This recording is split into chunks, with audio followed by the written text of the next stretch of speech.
Globalement, on est bon dans des circuits courts. On va vite, on se prend moins la tête, on pèse moins le pour, le contre à longueur de temps, on est plus spontané. Donc les circuits courts, c'est évidemment ce qu'il y a de mieux, que ce soit avec son client ou à l'interne, dans une agence. Il y a une méthode dont tout le monde parle et que finalement pas grand monde applique, qui est la méthode agile. Et là, pour le coup, qui est quelque chose de très fonctionnement en équipe.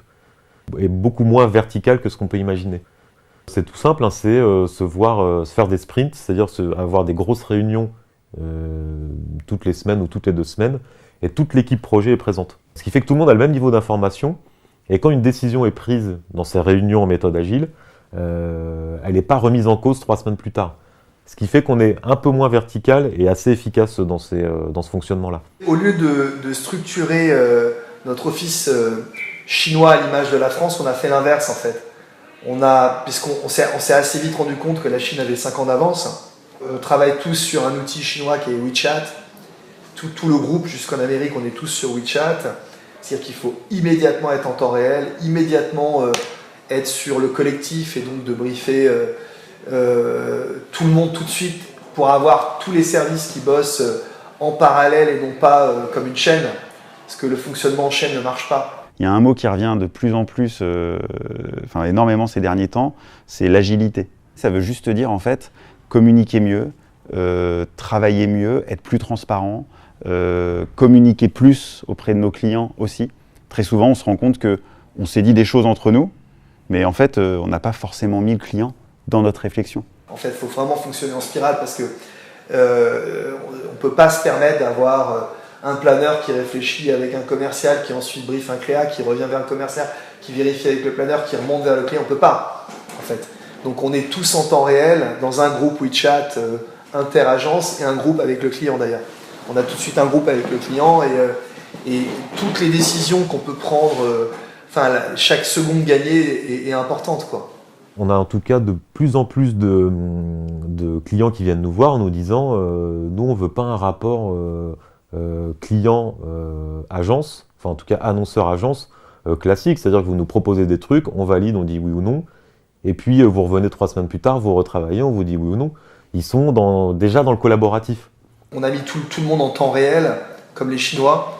Tout le monde, donc la vitesse est devenue un truc vraiment hyper important dans le groupe, globalement. On a énormément accéléré à Paris, quoi. Je pense qu'on est devenu aussi plus tactique, je pense, à Paris. La relation avec les clients, c'est la base de ce métier. S'il n'y a pas de clients, il n'y a pas de publicité, il n'y a pas de sujet, il n'y a pas de création. Donc nous, le travail, à un moment donné, c'est pas de s'inscrire en contre. C'est au contraire de les amener à s'intéresser vraiment à la publicité, de prendre goût aux idées. C'est toute une stratégie, c'est toute une façon de faire, mais qui est hyper importante parce que, en réalité, le client, c'est ton meilleur allié. La taille de la société n'est pas un frein. Par contre, je pense que la mentalité française est un frein. Je pense qu'en France, on a quand même une grosse tendance au vertical et au chef tout-puissant qui décide.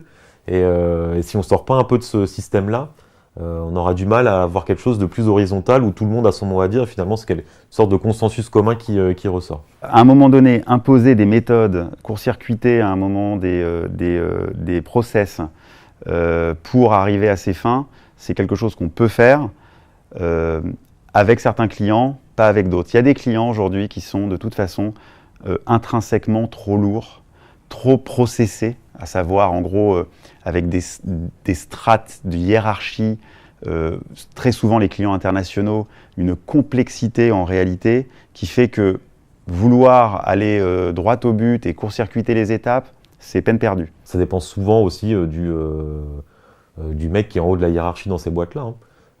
Ça peut être très honnêtement du secteur luxe, où on pourrait justement imaginer que c'est pyramidal, jusqu'à un annonceur de la grande conso. Hein. Il n'y a pas de frontière par rapport à ça. Ça dépend juste du lead, de la communication en interne. En revanche, il y a des clients, alors en général plutôt locaux, donc par locaux j'entends français en l'occurrence dans mon cas, avec lesquels on peut se dire à un moment, écoutez là, trop d'intermédiaires, trop de complexité, on va simplifier tout ça. Et là, en général, le directeur de création est entendu, à minima écouté, parce que des clients, des annonceurs qui viennent dans une agence, à un moment, ils y viennent pour une raison. Ils y viennent pour la création, ils y viennent pour le produit fini qu'ils espèrent y trouver.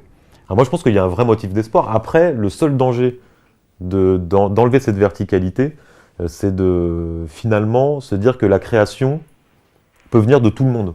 Moi, je ne crois pas trop au fait que tout le monde peut avoir une bonne idée. Il y a des créatifs, ils sont là pour trouver les idées, c'est pas plus compliqué que ça.